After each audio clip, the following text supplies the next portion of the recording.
हिंगोलीमध्ये पेट्रोल पंपाबाहेर 2 गटात तुफान हाणामारी झाली। डिझेल घेण्यासाठी लागलेल्या रांगेवरनं ही हाणामारी झाली असून यात काही जण जखमी झालेत। कळमनुरी तालुक्यातील आराटी फाट्याजवळ असलेल्या पंपाबाहेरचा हा प्रकार हिंगोलीमध्ये।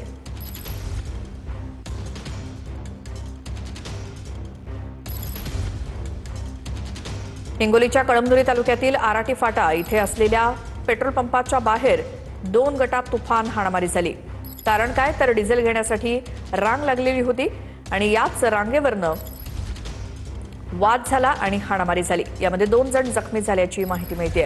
कळमनुरी तालुक्यातल्या आराटी फाट्याजवळ हा पेट्रोल पंप आहे आणि तिथेच डिझेल घेण्यासाठी रांगा लागल्या होत्या आणि याच दरम्यान 2 गटामध्ये वाद झाले आणि हाणामारी झाली।